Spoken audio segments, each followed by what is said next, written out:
Assalamualaikum warahmatullahi wabarakatuh. Alhamdulillahirabbil alamin.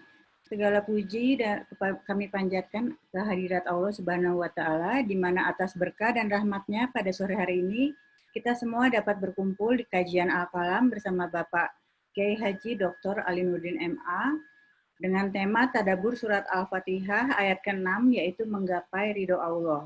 Sebelum pengajian ini dimulai, kami ingin mengundang nanti rekan-rekan untuk dapat bertanya melalui chat ya, apabila ada pertanyaan, karena di akhir sesi kami akan menggelar sesi tanya-jawab sekitar 15-30 menit. Baik, tanpa membuang waktu, kami persilahkan Pak Ali untuk memulai. Waktu dan tempat kami persilahkan. Bismillahirrahmanirrahim. Assalamualaikum warahmatullahi wabarakatuh. Alhamdulillah, wassalatu wassalamu ala rasulillah wa ala alihi wa sahbihi wa walah, la hawla wa la quwata illa billah. Allahumma faqina fid din wa alimna ta'wil amma ba'd. Bapak Ibu sekalian, rahimakumullah, untuk lebih berkahnya majlis virtual kita ini, mari kita mengawali dengan melafadzkan basmalah. Bismillahirrahmanirrahim. Baik, kita melanjutkan di surat Al-Fatihah. Kemarin sudah kita selesaikan ayat yang kelima, dan sekarang kita masuk ayat yang ke-6. Ya, ihdinas siratal mustaqim.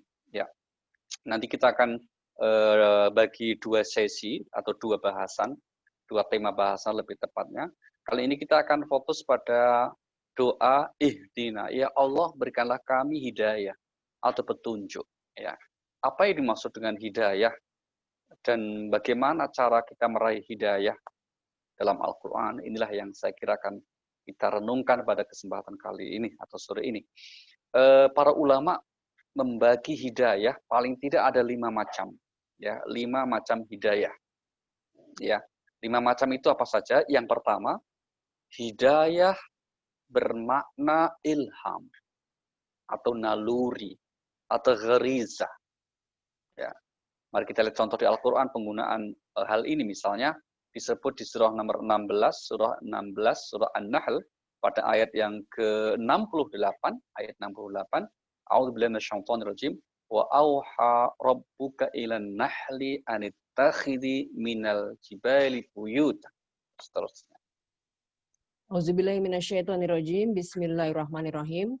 Dan Tuhanmu mengilhamkan kepada lebah, buatlah sarang di gunung-gunung, di pohon-pohon kayu, dan di tempat-tempat yang dibikin oleh manusia. Iya, Tuhan mengilhamkan. Nah, mengilhamkan ini memberi petunjuk kemudian kepada seekor lebah atau kepada koloni lebah. Nah, itu naluri namanya. Maka tentu saja lebah tidak punya kreativitas untuk membuat rumahnya, ya, dari sejak dulu sampai kiamat ya rumah lebah ya kayak begitu. Ya kan? Itu adalah naluri dari Allah atau yang diberikan oleh Allah Subhanahu wa taala sebagai petunjuk kepada lebah. Dalam konteks manusia, naluri ini juga diberikan Allah. Misalnya Pak, bayi yang terlahir, kalau haus dia menangis, kemudian tanpa diajari, tanpa diberi pelatihan, kemudian ketika diberikan ASI kepada ibunya, oleh ibunya, langsung diisap, diam. Itu semua adalah naluriah, petunjuk Allah yang diberikan kepada setiap orang atau kepada makhluknya. Itu petunjuk tingkat pertama yang disebut dengan mengilham, naluri, atau juga kadang disebut dengan istilah gharizah dan seterusnya. Baik, kemudian yang kedua, hidayah itu berupa panca indera. Ya, panca indera atau yang kita miliki seperti pendengaran, penglihatan, dan seterusnya itu. Ini ditegaskan oleh Allah di surah nomor 16 ayat yang ke-78. Surah 16 ayat 78. A'udzubillahi minasyaitonir rajim. Wallahu akhrajakum min butuni ummahatikum la ta'lamuna syai'a wa ja'ala lakumus sam'a wal absara wal af'idata la'allakum tashkurun. A'udzubillahi minasyaitonirrajim, bismillahirrahmanirrahim. Dan Allah mengeluarkan kamu dari perut ibumu dalam keadaan tidak mengetahui sesuatu apapun. Dan Dia memberimu pendengaran, penglihatan, dan hati nurani agar kamu bersyukur. Iya, Dia memberimu pendengaran, penglihatan, nah, dan hati nurani. Perhatikan anugerah Allah ini. kalau dalam terjemahan tidak akan terlalu muncul ya keistimewaan Al-Quran. Tapi kalau kita lihat dari teks ayatnya itu akan sangat terasa sekali betapa Al-Quran sangat istimewa.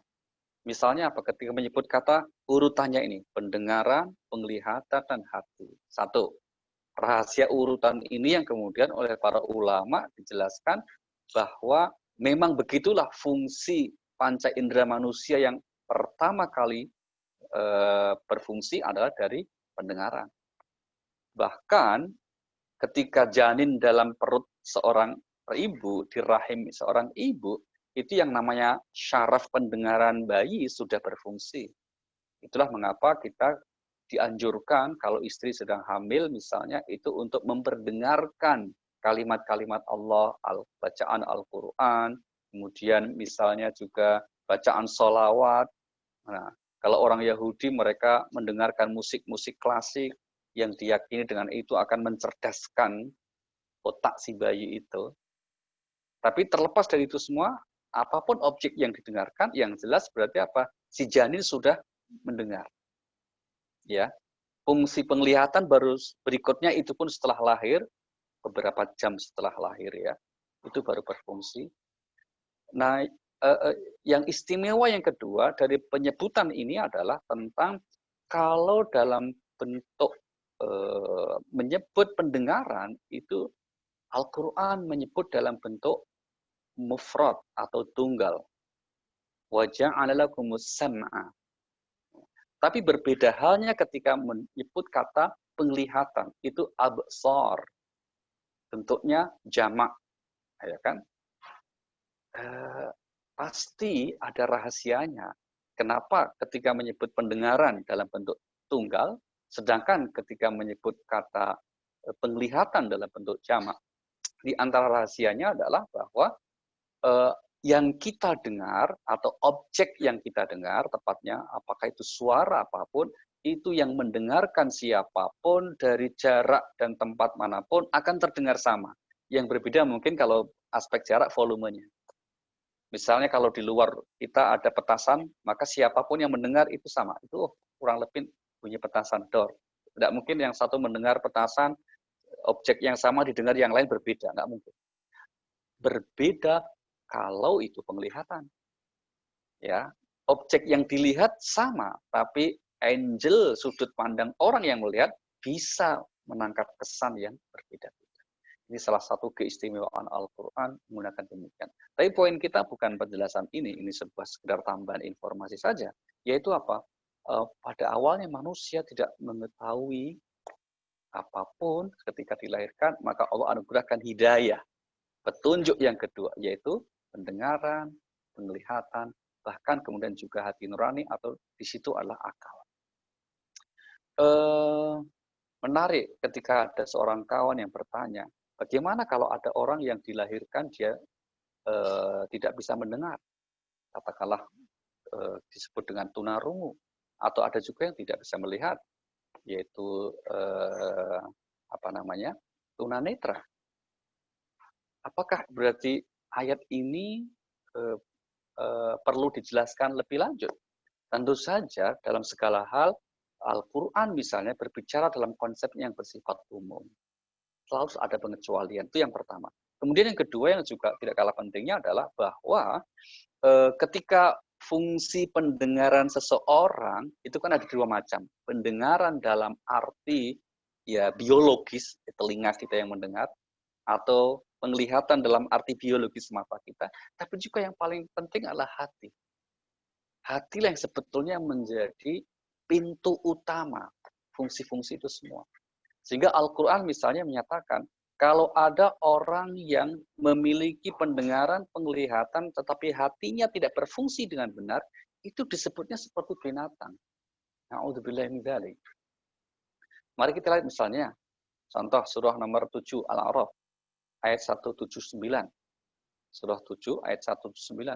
وَلَقَدْ ذَرَأْنَا لِجَهَنَّمَ كَثِيرًا مِنَ الْجِنِّ وَالْإِنسِ لَهُمْ قُلُوبٌ لَا يَفْقَهُونَ بِهَا وَلَهُمْ أَعْيُنٌ لَا يُبْصِرُونَ بِهَا وَلَهُمْ آذَانٌ لَا يَسْمَعُونَ بِهَا أُولَئِكَ كَالْأَنْعَامِ بَلْ هُمْ أَضَلُّ أُولَئِكَ هُمُ الْغَافِلُونَ. Auzubillahiminasyaitonirrajim. Bismillahirrahmanirrahim. Dan sungguh akan kami isi neraka jahanam banyak dari kalangan jin dan manusia. Mereka memiliki hati, tetapi tidak dipergunakannya untuk memahami ayat-ayat Allah. Dan mereka memiliki mata, tetapi tidak dipergunakannya untuk melihat tanda-tanda kekuasaan Allah. Dan mereka mempunyai telinga, tetapi tidak dipergunakannya untuk mendengarkan ayat-ayat Allah. Mereka seperti hewan ternak, bahkan lebih sesat lagi. Mereka itulah orang-orang yang lengah. Nah, seperti hewan ternak, bahkan lebih sesat. Contoh hewan ternak itu apa? Kambing misalnya. Kambing bisa melihat, bisa mendengar itu. Tapi kambing tidak bisa membedakan ini rumput sendiri atau rumput tetangga. Itu nggak bisa. Jadi kalau ada kambing yang makan rumput tetangga, nggak bisa disalahkan. Karena itu nalurinya nggak punya hati, nggak punya akal kambing. Ya. Tapi kalau ada orang makan rumput tetangga, itu musibah. Ya, jadi seperti kambing, bahkan lebih sesat. Na'udzubillahi min dzalik. Baik, itu yang kedua. Kemudian yang ketiga, jenis hidayah atau petunjuk Allah itu berupa akal. Ya akal. Allah anugerahkan kemampuan untuk membedakan ini jalan yang baik, ini hal yang buruk. Itu karena manusia memiliki akal, hati nurani. Mari kita lihat misalnya di surah nomor 90. Surah 90. Ayatnya yang ke-10, pendek saja itu, wahadainahun najdain. Ya. Auzubillahiminasyaitonirrajim. Bismillahirrahmanirrahim. Dan kami telah menunjukkan kepadanya dua jalan, kebajikan dan kejahatan. Iya, kami telah memberikan kepadanya, yaitu kepada jiwa manusia, kepada akal, kepada hati manusia, dua jalan, yaitu jalan kebajikan dan jalan keburukan. Nah itu, maka sebetulnya kalau misalnya ada satu komunitas masyarakat, ya kita tahu meskipun mereka belum tersentuh oleh ajaran agama apapun, termasuk ajaran Islam misalnya, kenapa mereka bisa hidup normal? Bisa ya karena Allah telah kasih petunjuk hidayah yang ketiga ini, yaitu akal. Ya, dan itu jangan lupa itu dari Allah Subhanahu wa taala. Petunjuk akal itu dari Allah Subhanahu wa taala. Tapi akal ini tentu saja ada memiliki keterbatasan, ya. Di antara bentuk keterbatasannya adalah apa? Akal manusia tentu tidak akan sanggup menjawab pertanyaan-pertanyaan yang berkaitan dengan kehidupan setelah kematian misalnya, atau hal-hal yang gaib misalnya. Nah, untuk mengetahui atau untuk menjelaskan tentang hal itulah Allah memberikan hidayah yang keempat, yaitu hidayatul-din atau agama. Itulah bentuk konkretnya apa? Diutusnya para rasul dengan membawa kitab suci. Maka Al-Quran menyebut bahwa kitab suci itu sebagai salah satu bentuk hudan, memiliki fungsi hudan, fungsi petunjuk, fungsi hidayah. Mari kita lihat misalnya di surah nomor 10 ayat yang ke-57, Allah berfirman, A'udzubillahi minasyaitonirrajim, ya ayuhan nas qad ja'atkum mau'izatun mir rabbikum wa syifaa'un lima fis sudur wa hudan wa rahmatun lil mu'minin. Auzubillahiminasyaitonirrajim. Bismillahirrahmanirrahim. Wahai manusia, sungguh pelajaran Al-Quran telah datang kepadamu dari Tuhanmu, penyembuh bagi penyakit dalam dada dan petunjuk serta rahmat bagi orang yang beriman. Iya. Penyembuh dan petunjuk. Hidayah, hudan.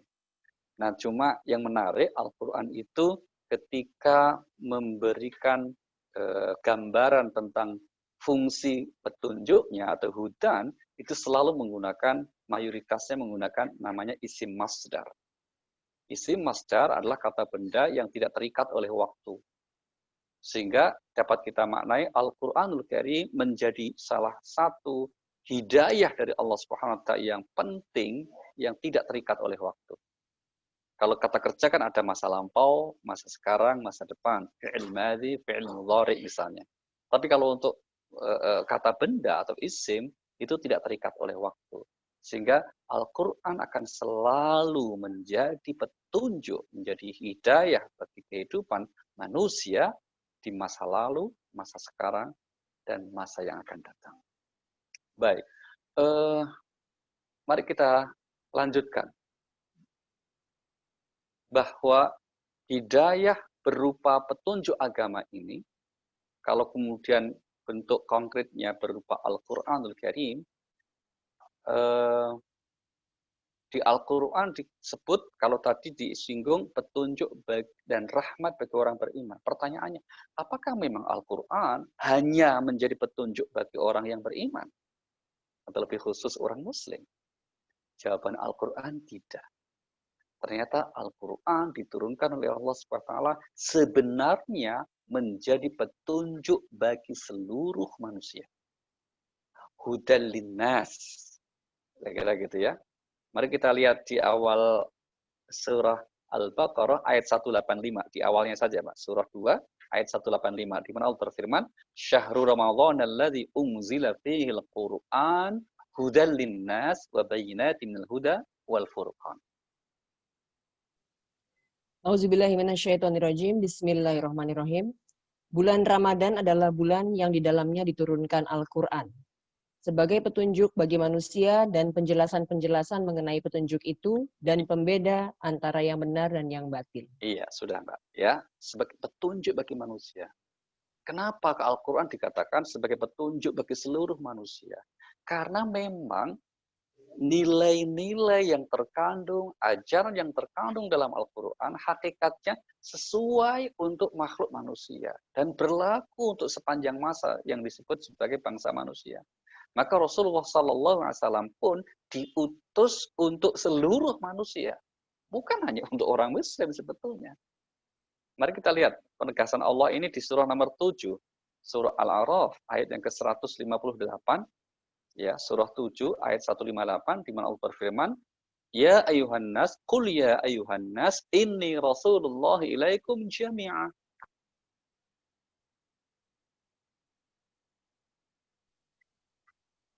Auzubillahi minasyaitonirrajim. Bismillahirrahmanirrahim.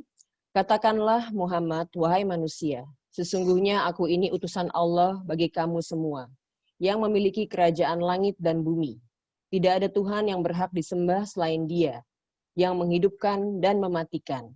Maka berimanlah kamu kepada Allah dan Rasul-Nya, yaitu Nabi yang ummi, yang beriman kepada Allah dan kepada kalimat-kalimatnya atau kitab-kitabnya. Ikutilah Dia agar kamu mendapat petunjuk. Nah, maka kita di Al-Quran kita temukan ayat yang dimulai dengan panggilan ayuhan nas. Seperti ayat ini juga, wahai manusia, itu banyak sekali. Ratusan itu jumlahnya.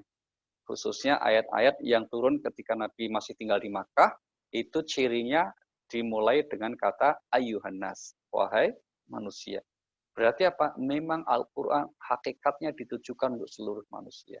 Tetapi yang kemudian bisa mengambil petunjuknya atau hidayah dari Al-Quran itu tentulah orang-orang yang beriman, tentulah orang-orang yang bertakwa. Maka dzalikal kitabu la raiba fi hudal lil muttaqin. Kitab ini tidak ada keraguan sama sekali dan di dalamnya tidak ada keraguan dan menjadi petunjuk hudan bagi orang-orang yang bertakwa. Nah, baik, masih di hidayah yang keempat. Pertanyaannya kemudian adalah, kalau Allah itu mengutus Rasul sebagai bentuk atau sebagai pembawa hidayah, pertanyaannya adalah, apakah Rasul itu bisa memberikan hidayah kepada manusia? Nah, jawabannya tentu bisa, yaitu dalam arti bimbingan. Atau Rasul menyampaikan hidayah dalam arti petunjuk, bimbingan. Maka bisa. Ini yang ditegaskan oleh Allah di surah nomor 42, surah Asy-Syura, ayat yang ke-52. Ya. Surah yang ke-42, ayat 52, di mana Allah berfirman, di akhir ayat, wa innaka latahdi ila siratim mustaqim. Auzubillahi minasyaitonirrajim. Bismillahirrahmanirrahim. Dan demikianlah kami wahyukan kepadamu Muhammad ruh Al-Quran dengan perintah kami. Sebelumnya engkau tidaklah mengetahui apakah kitab Al-Quran dan apakah iman itu. Tetapi kami jadikan Al-Quran itu cahaya. Dengan itu kami memberi petunjuk siapa yang kami kehendaki di antara hamba-hamba kami.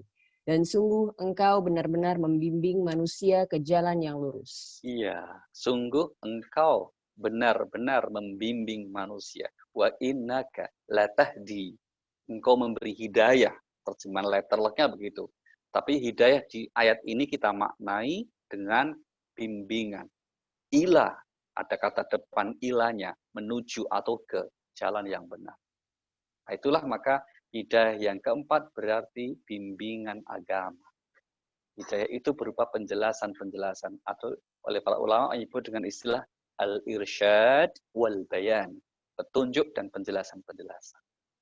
Baik.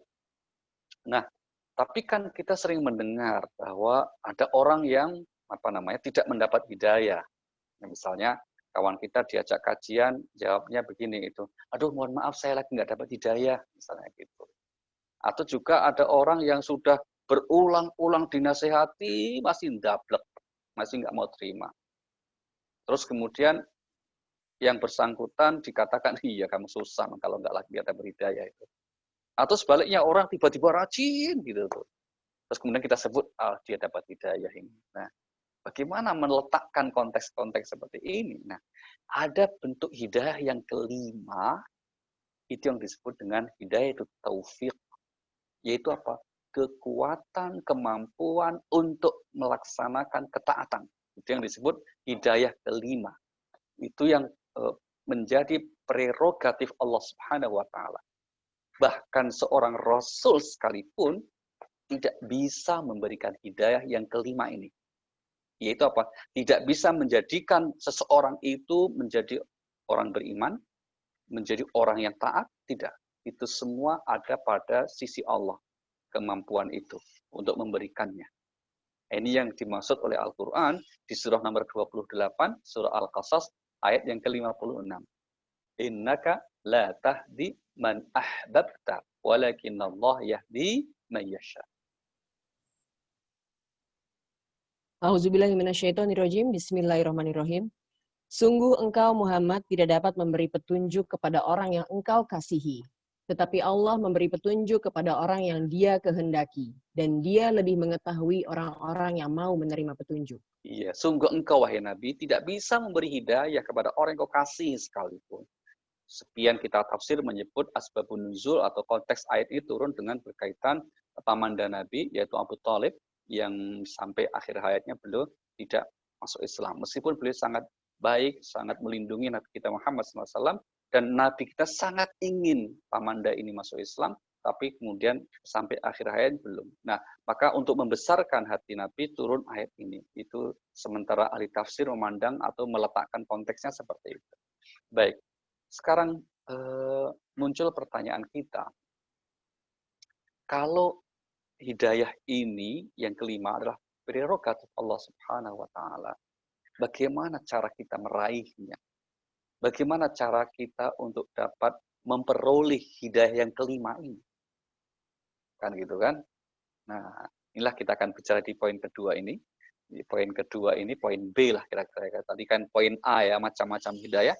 Poin B kita sekarang, bagaimana petunjuk Al-Quran menjelaskan tentang cara yang harus kita raih agar kita meraih hidayah itu. Baik, sebelum kita masuk, kita review lagi ya tentang macam hidayah itu. Hidayah yang pertama, yang kedua, dan ketiga sudah Allah berikan kepada seluruh manusia tanpa kecuali. Naluri, panca indera, akal sudah diberikan. Ya kan? Hidayah yang keempat berupa penjelasan-penjelasan agama itu ada yang sudah diberikan, ada yang belum. Ada yang diberikannya tuntas, ya. Ada yang kemudian baru ongoing proses, dalam proses. Nah, kalau ada satu masyarakat, satu komunitas, satu bangsa, negara, wilayah, di mana mereka belum kehadiran, belum kedatangan dakwah Islam, belum mengetahui ajaran Islam yang merupakan hidayah keempat tadi, oleh Al-Quran, maka mereka dikatakan ketika meninggal dalam keadaan belum mengerti Islam, maka dia disebut tidak akan mendapatkan azab. Mari kita lihat surah nomor 17 ayat yang ke-15. Surah 17, surah Al-Isra, ayat yang ke-15. Allah berfirman, "Man ihtada fa innama yahtadi li nafsihi wa man dhalla fa innama yadhillu 'alaiha wa la taziru waziratu wizra ukhra wa ma kunna mu'adzibina hatta nab'atha rasula." Auzubillahi minasyaitonirrajim. Bismillahirrahmanirrahim. Barang siapa berbuat sesuai dengan petunjuk Allah, maka sesungguhnya itu untuk keselamatan dirinya sendiri. Dan barang siapa tersesat, maka sesungguhnya kerugian itu bagi dirinya sendiri.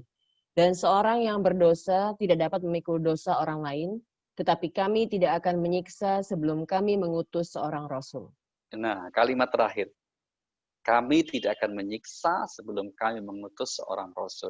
Ini menunjukkan betapa adilnya Allah Subhanahu wa taala, betapa lurusnya cara berpikir Al-Qur'anul Karim, di mana Allah tidak akan menyiksa kalau mereka memang belum mengetahui ajaran Islam. Misalnya moyang kita 6-7 generasi ke atas, mungkin agama mereka ada yang sebagian Hindu, ada yang sebagian kejawen, animisme, dinamisme, Islam belum masuk ke Indonesia. Mereka semua sudah meninggalkan kita. Bagaimana nasib mereka? Kata Allah, Allah tidak akan menyiksa. Terus di mana? Ya sudah, itu menjadi wewenang Allah Subhanahu wa taala. Kita tidak usah ikut makan jadi Allah. Sok mikir bantu Allah tidak usah, ya kan? Karena Allah Maha Kuasa atas segalanya. Baik. Nah, maka yang menjadi prioritas adalah pada jenis hidayah yang kelima. Ya. Itu yang menjadi prioritas. Dan inilah yang hakikatnya kita minta dalam doa di surah Al-Fatihah pada ayat yang sedang kita tafsirkan. Yaitu ihdinas siratal mustaqim, itu puncaknya memohon jenis hidayah yang kelima. Bukan sekedar supaya kita diberi pemahaman tentang ajaran agama ini, itu iya pasti. Tapi yang terpenting adalah kita diberi kemampuan untuk mengamalkan atas apa yang sudah kita ketahui. Saya ulangi. Yang kita minta dari suratul Fatihah ayat yang ke-6 dalam doa ihdina itu adalah apa? Diberi kekuatan dan kemampuan atas apa yang sudah kita ketahui. Karena apa? Kalau ada orang yang sudah mengetahui, bahkan mungkin sebetulnya dia sudah sering sampaikan, sudah sering postingkan gitu. Tapi kalau perilakunya kemudian tidak sesuai dengan apa yang diucapkan, yang sering disampaikan, itu dikecam keras oleh Al-Quran. Mari kita lihat surah 61 ayat yang kedua dan ketiga. Allah berfirman, "Ya ayyuhalladzina amanu lima taquluna ma la taf'alun. Kabura maqtan 'indallah an taqulu ma la taf'alun." Ayat 2 dan 3, Mbak. Bukan 1 2. 2 dan 3. Pak. Auzubillahi minasyaitonirrajim. Bismillahirrahmanirrahim. Wahai orang-orang yang beriman, mengapa kamu mengatakan sesuatu yang tidak kamu kerjakan? Itu sangatlah dibenci di sisi Allah jika kamu mengatakan apa-apa yang tidak kamu kerjakan. Ya, itu sangat dibenci di sisi Allah. Kalau kamu mengucapkan sesuatu yang kamu tidak lakukan. Na'udzubillahi min dzalik. Atau mengucapkan tapi enggan melakukan. Atau mengetahui, maka nanti kita lebih detail lagi kita akan bahas di sesi selanjutnya ya, ketika kita membahas siapakah orang yang diberi nikmat. Itu diantaranya adalah kelompok-kelompok yang diberi nikmat agama. Tapi juga ada kelompok yang kemudian diberi nikmat tapi enggak. Yaitu mereka tahu tapi tidak mengamalkan dan seterusnya. Baik.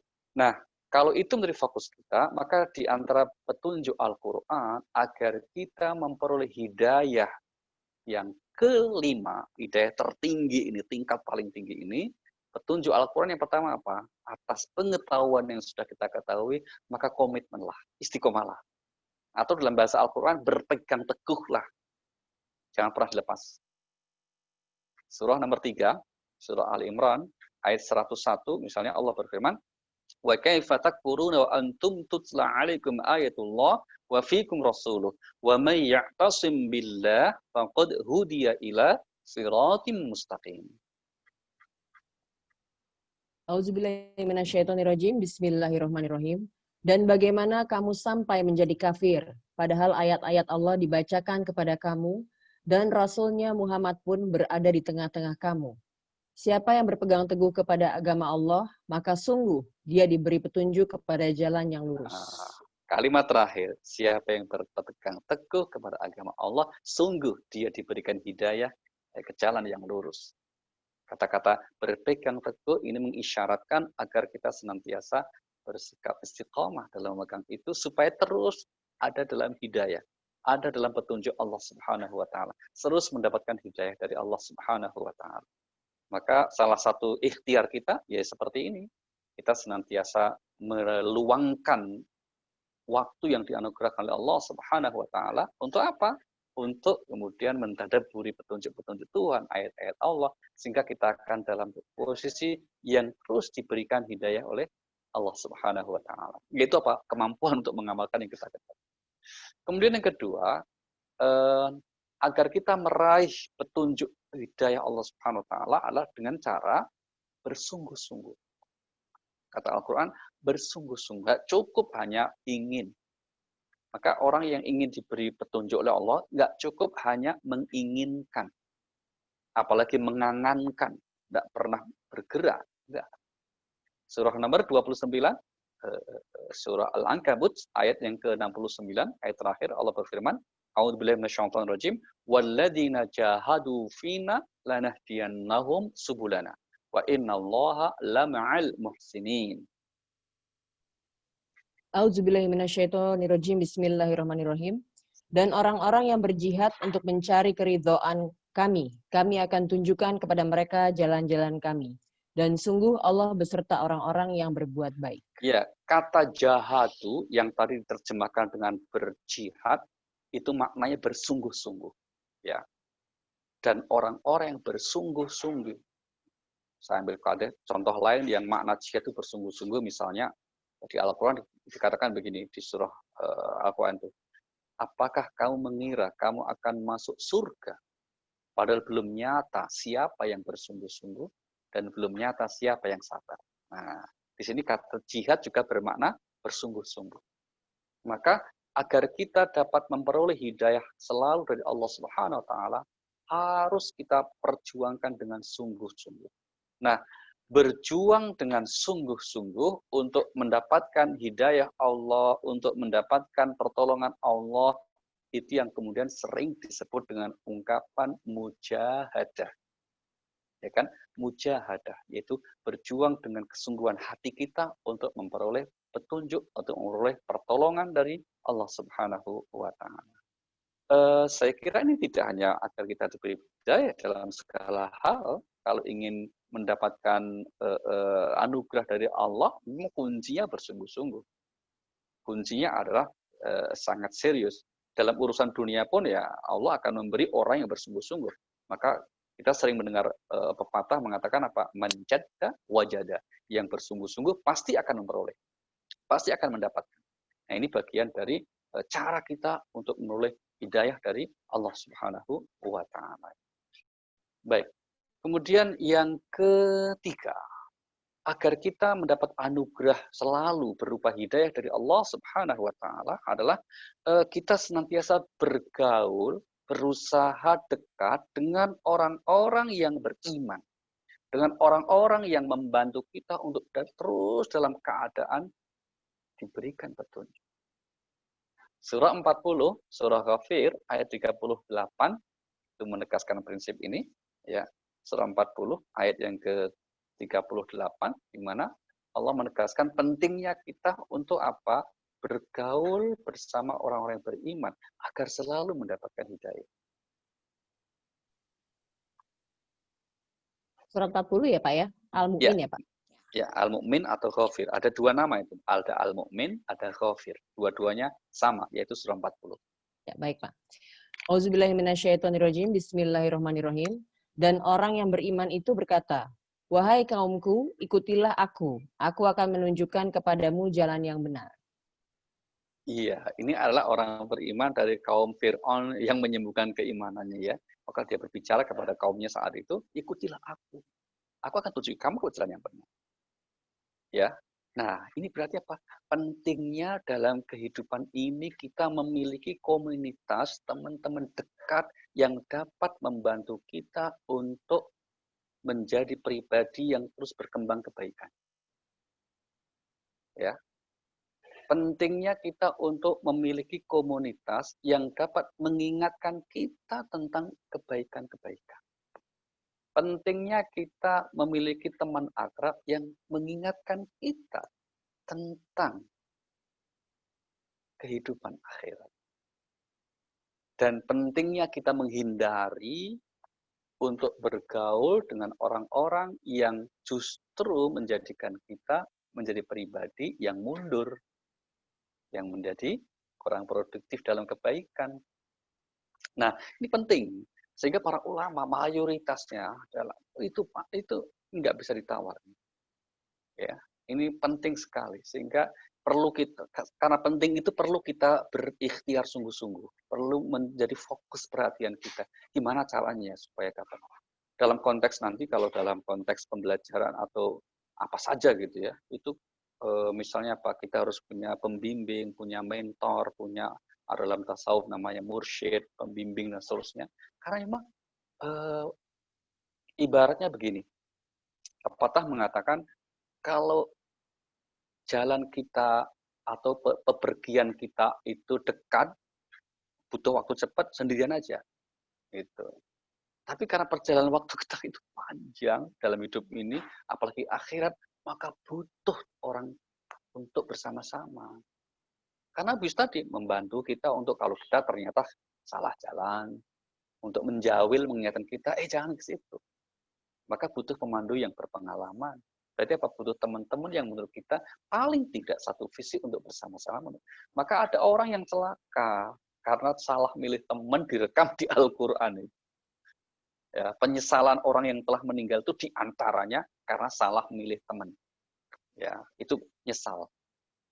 Bukan karena semata-mata nggak beramal, enggak. Tapi ternyata termasuk karena salah milih teman itu menjadi sangat menyesal.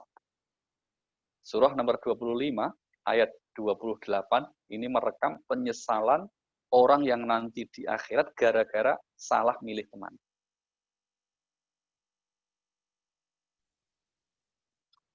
Auzubillahiminasyaitonirrajim. Bismillahirrahmanirrahim. Wahai celaka aku, sekiranya dulu aku tidak menjadikan si fulan itu teman akrabku. Nah, kata si fulan silahkan dikasih nama sendiri ya. Silahkan gitu. Tapi poin kita adalah ini untuk menunjukkan betapa ungkapan orang yang telah meninggal karena keliru memilih teman, jadi dia menyesal. Tapi menyesal yang sudah tidak ada gunanya. Nasi sudah menjadi bubur, segala sesuatunya sudah terlambat. Na'udzubillahi min dzalik. Baik, berikutnya agar kita mendapat hidayah, nah di samping hal-hal di atas juga penting untuk kita senantiasa mengukuhkan, menguatkan dengan doa-doa kita. Nah tentu saja kalau di Al-Fatihah yang sedang kita tafsirkan, ihdinas siratal mustaqim, jelas.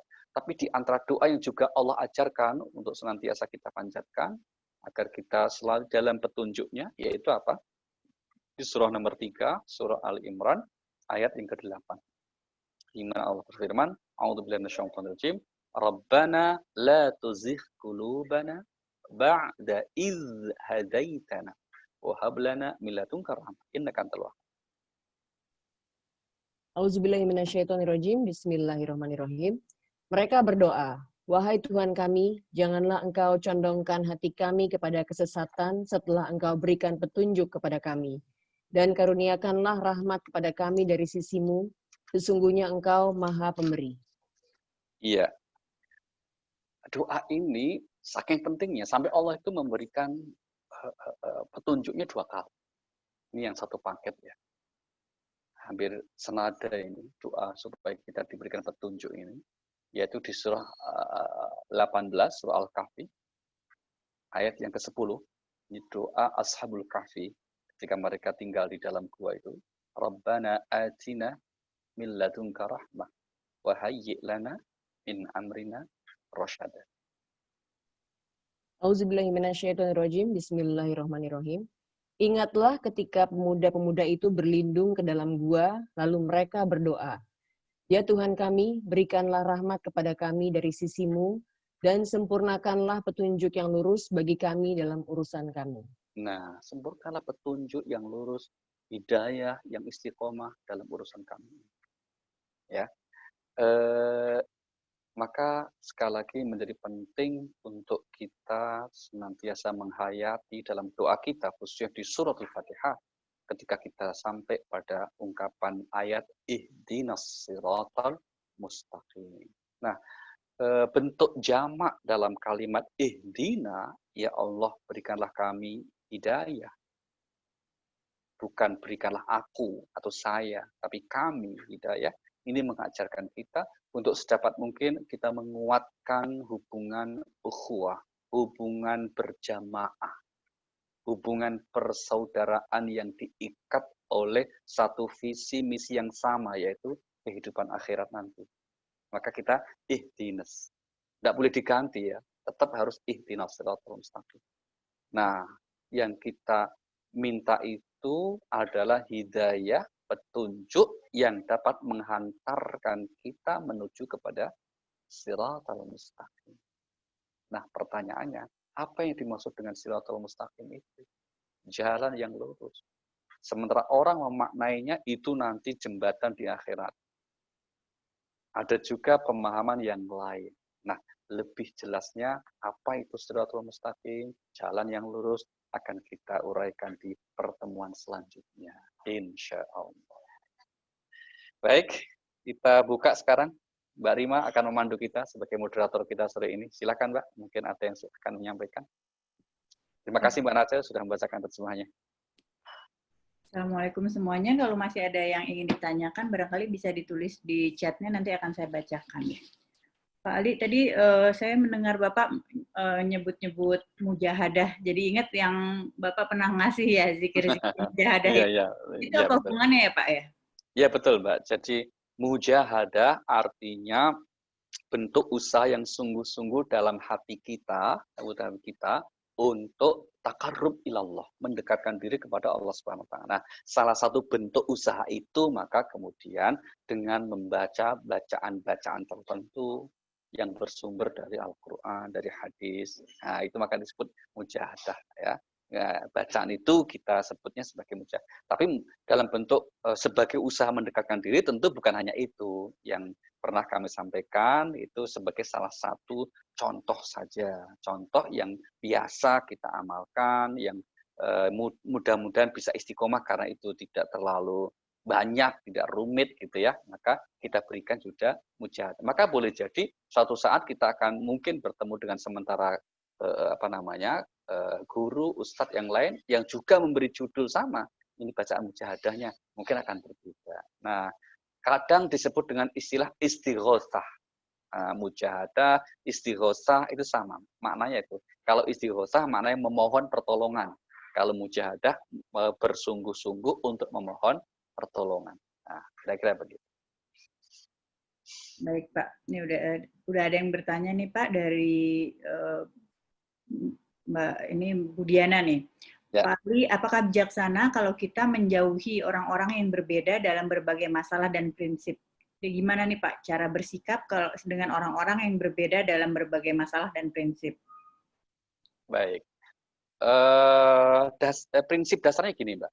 Kalau menjauh dengan niat agar kita terhindar dari hal-hal yang buruk ketika bertemu, maka itu baik. Saya ulangi ya, kalau kita menjauh dengan kawan kita yang berbeda pandangan, berbeda pemikiran, kadang berbeda wataknya yang sangat jauh gitu ya. Menjauhinya dengan niat, kalau ketemu kok mesti salah paham. Ujungnya itu mesti malah bisa left group gitu loh. Nah, misalnya gitu ya. Maka menjauh itu bagian dari ikhtiar kita untuk tidak menambah dosa. Maka itu adalah hal yang diajarkan agama. Maka dalam kaidah usul itu dikatakan darul mafasik muqaddam ala jalbil masalih. Ya, menghindari kerusakan darul mafasid itu harus didahulukan ketimbang mengambil manfaat atau maslahah. Nah, gitu ya. Maka kemudian tentu tidak bermaksud untuk karena kebencian, tidak bermaksud untuk dalam tanda petik mutus silaturahim, sama sekali bukan itu niat utamanya. Tapi apa? Menghindari hal yang karena pengalaman kita sudah panjang dengan seseorang itu, akhirnya kita tahu lebih baik kita hindar. Karena memang ada risikonya, Mbak, kalau kita berteman dengan banyak orang yang dekat itu ada risiko. Risikonya apa? Risikonya kita terkadang kalau salah dalam hal pergaulannya akan terkena, akan terpengaruh oleh hal-hal yang boleh jadi buruk. Tetapi bagi sementara kawan kita yang punya kepribadian kuat gitu ya, maka kemudian kita juga bisa memahami. Misalnya ada sementara kawan ustadz yang justru berdakwah di tempat-tempat yang notabene kita sering katakanlah itu abu-abu, katakanlah itu tempat maksiat gitu. Tapi mereka punya kemampuan dan kekuatan untuk tidak terpengaruh. Gitu. Nah, itu ya kita hormati juga. Gitu. Tapi bagi kita yang mudah mungkin akan terpengaruh, alangkah bagusnya kalau kita menjaga diri untuk agar tidak terprovokasi, agar kita tidak menjadi khilaf ikut yang buruk. Na'udzubillah min dzalik. Makasih Mbak Diana. Berikutnya nih Pak. Pak, kan kalau menyambung tadi ya, menghindari orang-orang yang barangkali berpengaruh buruk. Nah, kalau misalnya Pak, kita punya pengalaman buruk dengan seseorang, anggaplah misalnya kita tahu dia suka meminjam uang, tapi tidak dibalikan gitu Pak. Apakah boleh nggak sih kita memberitahu orang lain dengan niat menghindari mudarat kan Pak, memberi peringatan gitu Pak. Jadi maksudnya bukan untuk niat bergosip, tapi justru memberitahu jangan sampai kejadian ke orang lain gitu. Gimana Pak? Baik. Imam An-Nawawi dalam Riyadhus Shalihinnya itu, kitab Riyadhus Shalihin, kitab yang masyhur tentang hadis ya, ketika membahas tentang jenis ribah yang diperbolehkan. Nah, ribah yang diperbolehkan, kan ribah itu kan membuka aib orang. Kan dikecam, tidak boleh di Al-Quran kan, membuka aib orang itu. Misalnya surah nomor 49 ayat yang ke-12 itu ayat yang melarang agar kita tidak membuka aib orang. Nah, tetapi ada pengecualiannya. Yaitu apa? Boleh kita, beliau malah bikin 6 pengecualian itu. Tapi salah satu yang penting itu apa? Boleh kita membuka aib orang kalau yang bersangkutan itu sudah sangat jelas. Aibnya sudah sangat jelas, bukan hanya katanya. Kita jadi korban, kan jelas namanya itu kan. Kita sudah jadi korban. Justru membuka aibnya itu untuk menyelamatkan orang, itu malah ibadah, Mbak. Jangan kita tahu nanti malah diem saja. Nanti banyak dong korbannya, maka boleh gitu. Hati-hati dengan si fulan. Aku sudah sering kena. Gitu. Maka kalau perlu diposting itu. Kalau perlu difoto itu, maka nggak salah juga. Kalau misalnya kita ada ya, mohon maaf itu di masjid kita itu, Masjid Sunda Kelapa itu sering ada foto dipajang gitu. Hati-hati orang ini adalah sering mencuri kotak amal. Orang ini sudah ketangkap sering mencuri sepatu. Itu untuk supaya hati-hati. Nah itu bukan membuka aib, justru untuk menyelamatkan yang lain agar tidak menjadi korban. Nah demikiannya tadi Mbak. Kita sudah sering kena korban dari kawan kita yang kelihatannya bicaranya baik, ternyata kemudian dia punya niat yang tidak baik, maka justru wajib dan akan berpahala kalau kita sampaikan kepada orang lain agar tidak menjadi korbannya. Begitu Mbak? Oke. Ya, berikutnya Pak, ada dari Ninoy, ada istilah doa orang tua yang menggantung tinggal menunggu waktunya untuk diijabah. Kalau orang tuanya sudah meninggal, apa masih bisa dikabulkan ya Pak doanya? Oke, baik. Ketika orang tua masih hidup, punya harapan-harapan untuk anak-anaknya, punya doa-doa untuk anaknya, kira-kira gitu ya, maka pengabulannya setelah beliau wafat ya bisa. Banyak itu di Al-Quran juga banyak itu Mas. Contohnya misalnya, Nabi Ibrahim alaihissalam itu berdoa di Al-Quran, Rabbana wa ba'ath fihim rasulam minhum yatlu alaihim ayatika yu'al kitabul hikmah yuzakkihim. Ya Tuhan kami utuslah kepada mereka seorang rasul dari golongan mereka yang akan membacakan ayat mereka. Itu sampai Nabi Ibrahim wafat belum segera dikabulkan. Kabulkannya itu setelah ribuan tahun setelah wafat. Maka bisa gitu ya. Nah, misalnya apa? Kita berdoa, ya Allah, mudah-mudahan anakku jadi anak yang soleh, nanti keturunanku menjadi orang yang bermanfaat. Boleh jadi orang tuanya nggak menemuin. Dikabulkannya itu justru setelah meninggal misalnya, itu bisa saja gitu. Maka pentingnya kita sebagai orang tua untuk mendoakan untuk berdoa yang baik-baik ya untuk anak-anak kita. Dan nanti kabulkannya kapan, wallahu a'lam. Hanya Allah yang Maha mengetahui. Sebaliknya kalau kita sebagai anak berusaha untuk senantiasa mendapatkan ridho dari kedua orang tua kita. Dulu pas masih hidup kita sering nyakitin, ternyata pas mau minta maaf dia udah meninggal, ya tinggal didoakan. Tinggal didoakan saja terus gitu ya. Nggak usah terus kemudian bikin status, Pak, maafin aku ya. Status itu nggak usah ya. Didoakan aja yang banyak, kira-kira gitu.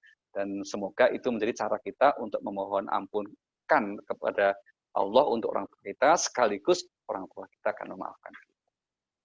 Terima kasih Mas Nane. Iya, mungkin minta doa mamahnya dulu. Oh Doa, iya. apa namanya? Doa jodoh barangkali Mbak. Oh, penting itu. Itu harus menjadi doa agenda utama. Ya. Berikutnya dari Ibu Yayu nih Pak, Pak Ustadz, orang-orang munafik itu pada dasarnya sudah ada setitik hidayah, tapi tidak istiqomah atau bagaimana Pak? Yang dibilang munafik itu. Munafik, kalau kita lihat definisinya di Al-Quran ya Bu ya, surah 2 ayat 8. Wa minan nasi may yaqulu amanna billah wa bil yaumil akhir wa ma hum bimu'minin. Tuh. Jadi sebetulnya nggak ada hidayahnya itu. Kan hidayah itu tempatnya di hati. Sedangkan hati mereka hum bimu'minin, ingkar sebetulnya, bahkan menentang gitu. Bahkan untuk mewujudkan penentangannya itu agar kemudian menjadi berhasil, dia pura-pura mengaku sebagai orang yang dapat hidayah gitu. Padahal nggak dapat hidayah. Aslinya mereka tidak mendapatkan setitik. Karena kalau ada sedikit hidayah pada seseorang itu lain, Bu. Bukan munafik sudah. Gitu.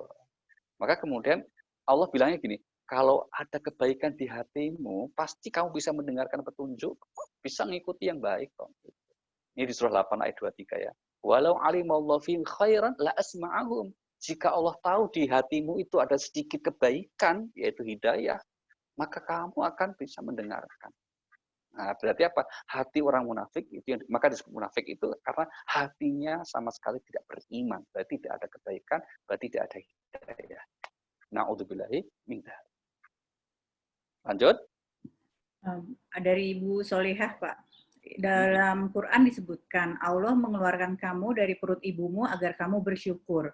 Jadi dari awal ternyata perintah Allah itu selalu tentang bersyukur. Demi apa artinya bersyukur itu menjadi perintah terpenting daripada bersabar. Lebih penting mana nih Pak? Baik. Syukur dan sabar itu sama-sama pentingnya. Yaitu ibarat burung dua sayap. Ya, dua sayap. Satu sisi sabar, satu sisi syukur. Nah, kalau kemudian syukur tok tapi nggak sabar, nanti nggak bisa terbang. Sabar saja nggak pernah syukur, ya nggak bisa terbang. Maka ibaratnya dua sayap itu hubungan antara sabar dan syukur. Yang karena seperti dua sisi mata uang yang memang nggak bisa dipisahkan. Satu sisi di saat kita harus bersyukur, maka pada saat yang sama kita juga dituntut untuk bersabar. Nah, tapi memang kalau dilihat dalam konteks langsung manfaatnya buat kita, syukur itu bakal lebih tinggi dari takwa. Syukur itu sendiri bakal lebih tinggi dari takwa. Kenapa? Itu fondasi syukur itu kan harus selalu berprasangka baik kepada Allah. Dan itu gak mudah, maka setan gak suka sama orang syukur itu. Gak suka itu. Ya, karena apa? Itu tadi, syukur itu akan selalu mendatangkan kebaikan. Ya kan? Contohnya gini, kalau kita misalnya diberikan kebaikan oleh seseorang, itu kan kita langsung terima kasihnya itu kan Masya Allah. Ya. Apalagi kebaikannya itu banyak dan lama gitu. Tapi jarang sekali manusia itu menyadari bahwa Allah itu sebelum kita lahir pun sudah baik sama kita. Sampai hari ini, sampai kita segede ini. Itu berarti kebaikannya kan bisa dibandingkan kan, Bu. Oh itu kalau kita hayati seperti itu, akhirnya kita itu Masya Allah sangat mencintai Allah, sangat bersyukur kepada Allah Subhanahu Wa Taala. Nah, kira-kira begitu. Terima kasih. Ya. Berikutnya dari Mbak Nace nih Pak. Assalamualaikum Pak Ali, izin bertanya, mungkinkah seorang manusia itu nggak paham kalau dia tuh mendapat hidayah, sehingga dia tuh nggak tahu mesti bagaimana gitu? Oh, kalau dia nggak paham, ya mungkin saja nggak paham dapat hidayah itu, berarti apa? Berarti gini, coba lihat, bantu surah nomor 83 ayat 14. Kalla bal rana ala qulubihim ma kanu yaksibun.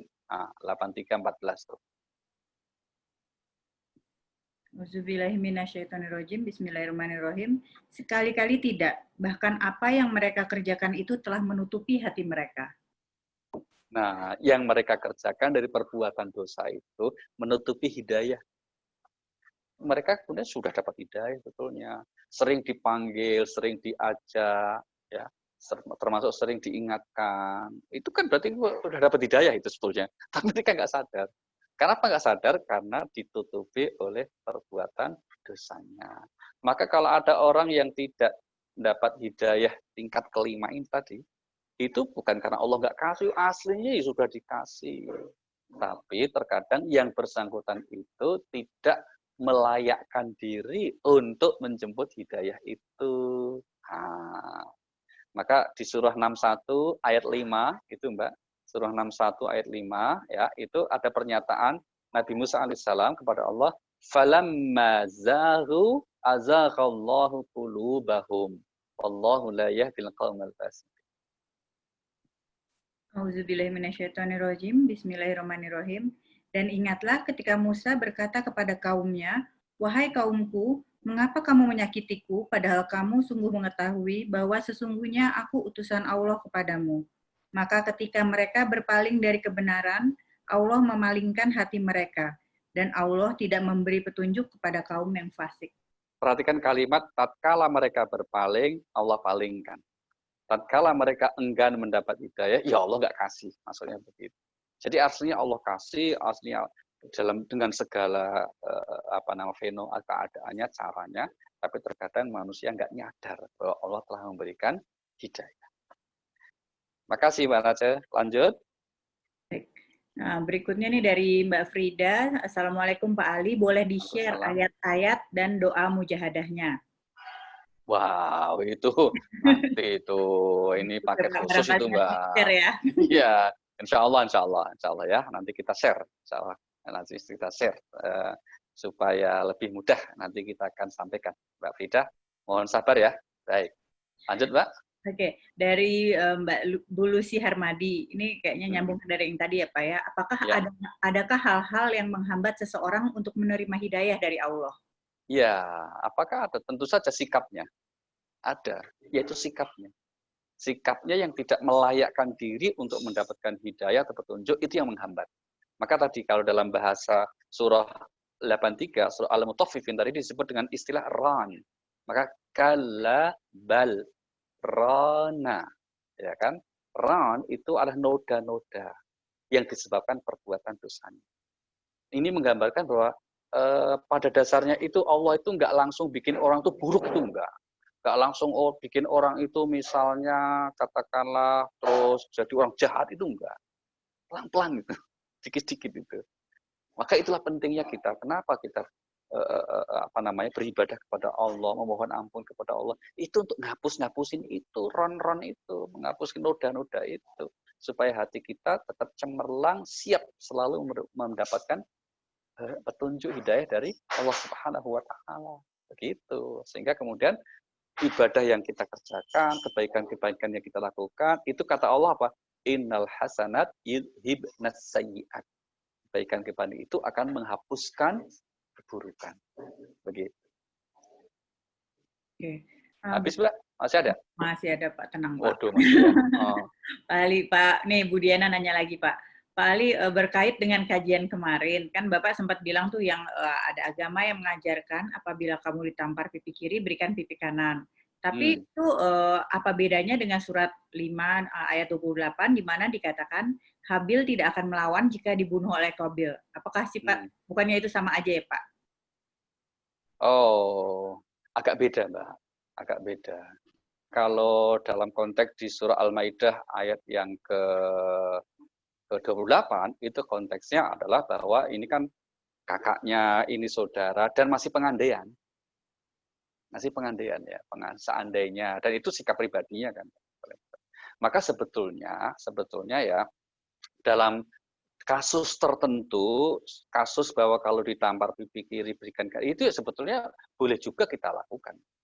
Misalnya orang tua, maaf anak lagi bermasalah dengan orang tua. Misalnya gitu.